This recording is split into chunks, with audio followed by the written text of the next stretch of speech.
Por que os judeus da diáspora, quando recebiam suas cartas, era respeitado a halahá? E aonde eles estivessem, na sua sinagoga, eu estive pessoalmente nas regiões. Fiquei 2 meses naquela região e estudamos o assunto dentro de um contexto hebraico. E podemos falar com letras copiosas que, quando as cartas do apóstolo Shaul, do Talmidim Kefa e de outros discípulos dos Talmidins chegavam às determinadas Kehilá, não era igreja. A expressão igreja exatamente era uma expressão grega, que significa chamados para fora, para adorar ao sol. E então quando a carta chegava, as cartas chegavam e só poderiam ser lidas em hebraico ou aramaico, dentro daquele país estranho. E isso eu vi na França, nos Estados Unidos, em toda a Europa e no Brasil. Até hoje no Brasil, se você for numa sinagoga, você vai ver que na hora de ler a leitura da Taná e dos profetas e os sermões são feitos exatamente em hebraico e aramaico. Em hebraico atualmente. E nunca, jamais, na língua comum daquela nação que está se fazendo, que está se falando, que eles falam. Depois sim eles traduzem. Isto porque os apóstolos guardavam uma tradição chamada halahá. Eles não quebravam essa tradição. É que era autoridade doutrinal e autoridade espiritual. Eis aí a resposta à pergunta por que as cartas a diásporas eram lidas nesta língua. Agora, quanto à questão do nome do Salvador, a questão é simples. E eu quero dizer diretamente para vocês. A questão é o seguinte, prezados e queridos telespectadores, que o nome Jesus Cristo não se trata de uma tradução e nem tampouco de uma transliteração e nem tampouco de uma transmutação. O nome Jesus Cristo e a pessoa de Jesus Cristo exatamente era um indivíduo criado por Roma, ainda no período antes exatamente da Torre de Babel.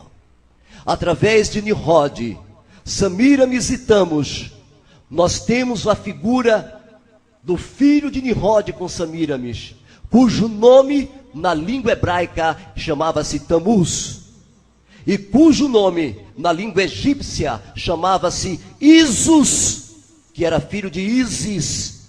E esse indivíduo, juntamente com seu pai, que no Egito era chamado de Nimrod, em hebraico, lá em Babilônia, ele era chamado exatamente de Nimrod. E a expressão hebraica usada pelos Naviim, os profetas, ele usava o nome de Baal-Zebu.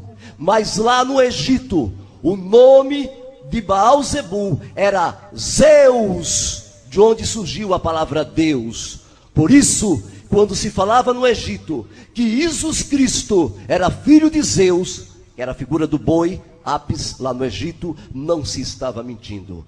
A prova técnica disso, irrefutável, o que houve exatamente no 1º século, no 3º século, por Constantino, no 4º século, no Concílio de Niceia, não foi uma imposição de um nome transliterado, não foi a imposição de um nome traduzido, e nem tampouco do nome transmutado. Eles pegaram a pessoa mitológica de Jesus Cristo e substituiu no lugar de Yeshua, o Mashiach de Israel. Para provar isso, as primeiras traduções da Bíblia, ainda daquela época, conserva estes traços. E nós temos aqui a prova do crime. Nós temos, porque aqui só falamos com prova. E está aqui a prova do crime. A Bíblia na língua antiga, na versão antiga, exatamente em um italiano antiguíssimo, numa linguagem romana. E aqui está, a língua é tão tremenda que exatamente na primeira página, onde você fala, no princípio criou Elohim os céus e a terra. Veja que aqui está, na própria Bíblia, em latim antigo, em um latim mais italiano, lá em Septo, Domini Zeus. Domini, para quem não sabe, significa Senhor. Zeus significa Zeus, que na terceira declinação do genitivo é Deus, é a mesma pessoa.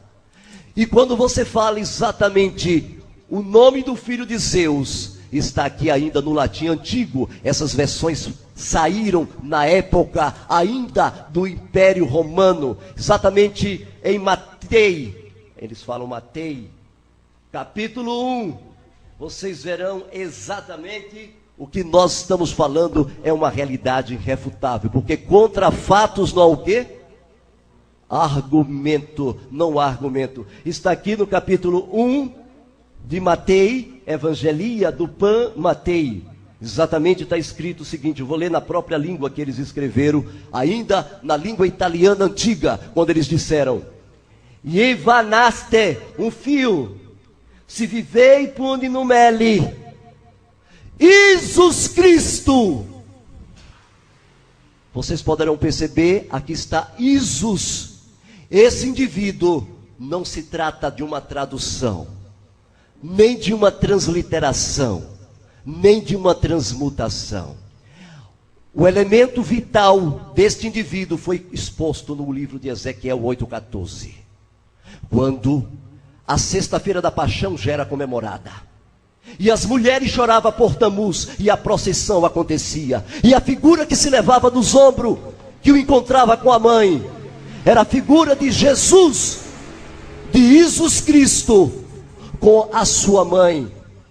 A língua, o mundo foi dominado por Roma, e na língua romana, o deus romano Isus foi mais político, mais confortável para Constantino colocar a pessoa, e não o nome, a pessoa de Jesus Cristo no lugar de Yeshua, o Mashiach.